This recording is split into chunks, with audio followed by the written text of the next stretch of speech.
listen to Colonel Andriy Lysenko, who is the spokesman for the Information and Analytical Center of the Council for National Security and Defense, with an update about the anti-terrorist operation zone. Good afternoon, dear colleagues. From the territory of the Russian Federation, the delivery of machinery and personnel of the enemy does not stop. In particular, yesterday from the territory of Russia in the direction of the city of Krasny Luch, Luhansk region, the deployment, the movement of 32 tanks, 16 howitzers and 30 lorries with munitions and personnel was detected. Also from the territory of Russian Federation to Ukraine through Izvarina yesterday, a convoy of lorries went with the 3 mobile radio location stations. The redeployment of machinery and Russian mercenaries to the front line goes on. The anti-terrorist operation forces are preparing for adequate reaction to any development of the situation. The militants have shelled from mortars the positions of Ukrainian forces next to the settlement Krymske and pontoon crossing next to the settlement Nizhne. 1 Ukrainian military was killed and 1 was wounded. Ukrainian commandos have searched the locality for subversive groups, and as a result of a mine explosion, 7 Ukrainian soldiers were wounded. The actions of militants on the Donetsk direction have become more active. The positions of Ukrainian military on the territory of port were twice shelled from artillery and mine mortars, grenade launchers and small firearms. Next to the village of Orlivka, there was a combat clash between Ukrainian armed forces with terrorists. The attack was successfully repelled and the terrorists sustained losses. The militants have also shelled our positions from Grad batteries and artillery next to the village Tonenka. They have fired at our positions from mortars, grenade launchers and small firearms next to Piski, Marinka, Slavnya, Avdiivka, and they have also shelled from mortars and grenade launchers Ukrainian positions next to Nikishin, Orlovka, Ivanivka, Chernilhinka, and Mius. On Luhansk direction, they fired from mortars and small firearms at the Ukrainian armed forces, and this happened also next to Mariupol, in the vicinity of Lomakine, Granitne, and Novolaspa. 5 Ukrainian warriors have died over the last 24 hours, and 16 got wounded.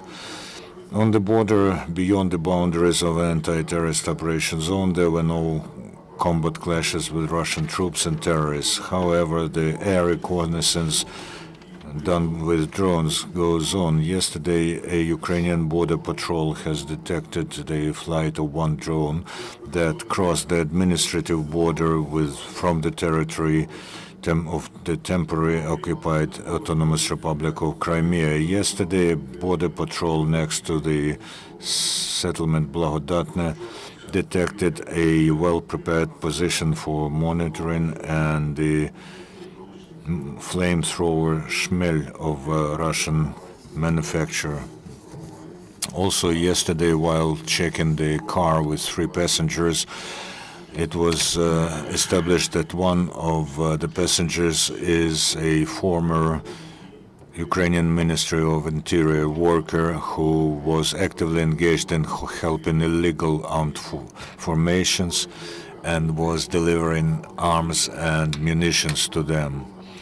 Yesterday, border guards next to the settlements, to the town of Selidovo, while the lorry was leaving the territory controlled by the militants, it was stopped with 18 tons of coal.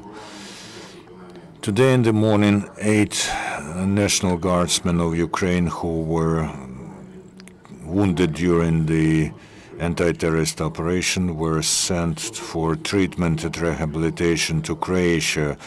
They will be treated at the expense of Croatian side. They will undergo comprehensive diagnosis and monitoring, and maybe they will undergo surgery again. The treatment will continue for 30 to 45 days.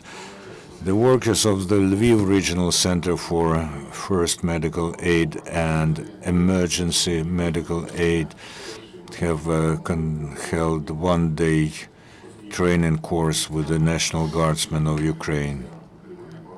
And they taught them how to provide medical help immediately after the wounding. If this is done promptly, then a person may be rescued, saved. In Luhansk region, the terrorists continue to shell schools and residential houses in settlements, and the most intensive shelling was in the town of Hirske, Popasna district.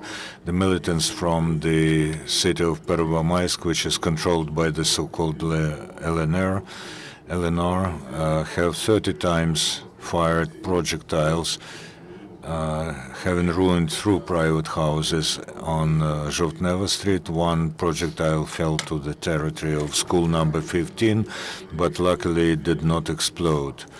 Besides, they fired from Grad batteries, mortars and artillery at Zolote, Krymske, Vilhove and Stary Dar villages.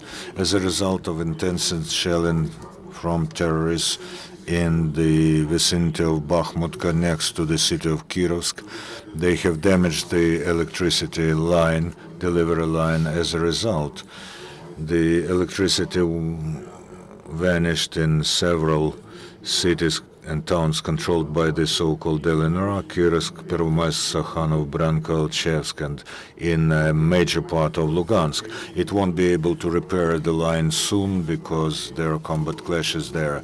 The demining groups of the forces of Ukraine continue to work in the liberated cities and villages of Donetsk and Luhansk regions. Over the last 24 hours, they have defused 201 explosive devices. In general, during the anti-terrorist operation, the Ukrainian military have detected and defused more than 10,000 explosive devices and demined 54 objects of local infrastructure. They find explosives in administrative buildings, schools, and kindergartens. The terrorists leave mines installed on bridges, water collectors, railways, and other important objects of infrastructure. The military of the State Special Transportation Service of the Ministry of Infrastructure of Ukraine next to Debaltsevo continue to reinforce the defensive lines and positions of the armed forces.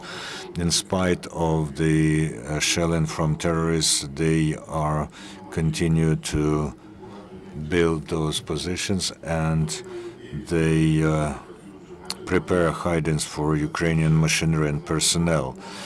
Over 2 months, they have prepared more than 400 ground objects and 70 vehicles and almost 140 military railwaymen continue to work there. Yesterday in Slavyansk, representatives of the High Commissioner of the UN and refugees have passed humanitarian aid to a maternity clinic that was damaged during the combat clashes. Over 50 internally displaced women are being monitored by this maternity clinic. The Médecins Sans Frontières Foundation has delivered 800 blankets for people who have lost their dwellings in Debaltsevo. As of today in Mariupol, the gas delivery was restored to 5,000 customers. Most of the damage was done and then removed in the settlements Talakivka and Sartana, and also in the villages Kominternovo and Pavlovipil. At the moment, 14 private houses in Sartana and Talakivka remain without gas, and there are no dwellers in these houses. This is the district where the terrorists are again actively firing at our position, at the settlements, which is a danger for stable gas delivery. The Department of the Pension Fund in Kramatorsk continues to work in a tense regime with a growing load. Every day, 600 to 800 people from occupied territories and zone of the anti-terrorist operation addressed this department. As of the 6th of November, more than 20,000 people have addressed them to reorganize the payment of pensions. And the payment of pensions goes according to the schedule. We remind you that Ukraine citizens from temporarily occupied territories can get social payments in the Department of Pension Fund in Kramatorsk when they have the Ukrainian passport. The head of the Foreign Ministry of Poland, Grzegorz Schetyna, while talking in the Polish parliament, said that Moscow has violated the principles of the sovereignty of states, of the inviolability of borders, and non-use of force in international arguments, and said that the annexation of Crimea by Russia and the conflict in Donbass have put under under doubt the principles of European security. Head of the Lithuanian Foreign Ministry Linas Linkevičius said that the sanctions against Russia should not be eased because Russia prepares for a new intrusion in the east of Ukraine. The ambassador of Australia in Russia, Paul Myler, said that official Canberra has an intention to talk about the possibility of a new package of sanctions towards Russia. And the Prime Minister of France, Manuel Valls, said that the conditions for transferring of the first helicopter carrier Mistral have not been fulfilled. Is there information from the National Security and Defense Council on removal of Besler and his units being taken over by the Russian forces? The information is present, but it is being now checked. We cannot say that this really happened.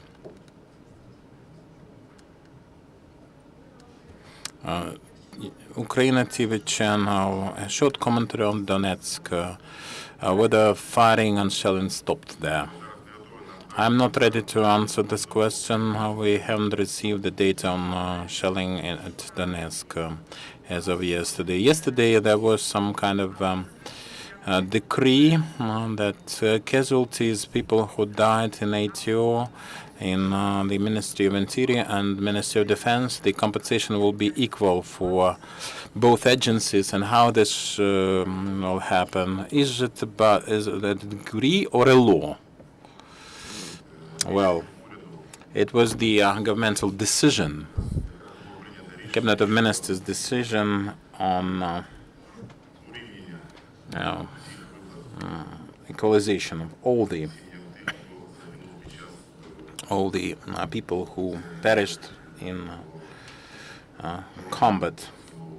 It depends on their affiliation with a specific agency.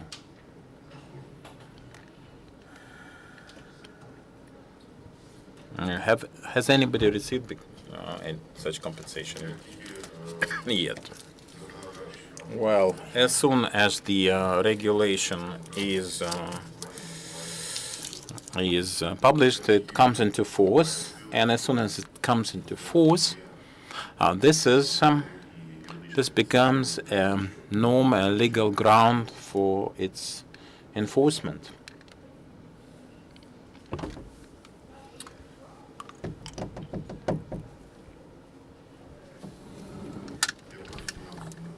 I'm not prepared to answer this question. I am not acquainted with the detail. By next briefing, I'll do that. Victor News STB, please comment on this information. Where's the biggest concentration of machinery and personnel of the terrorist combatants? Well, it's the Baltivo, it's Mariupol, and it's Stanichne Luhansk and Shasta. These are the main strategic strongholds kept by the Ukrainian forces, but there's some concentration. We cannot talk about any offensive yet because for the troops on the territory in Ukraine, they have not enough for a big-scale offensive. According to the art of war, the attacking force should be 4 to 5 times stronger than the defense side, the defensive side. All such advantage is on the side of the Ukrainian forces now. And how about encirclement of Debaltseve? There's a lot of information about siege of different places. No further questions? Thank you then. Thank you.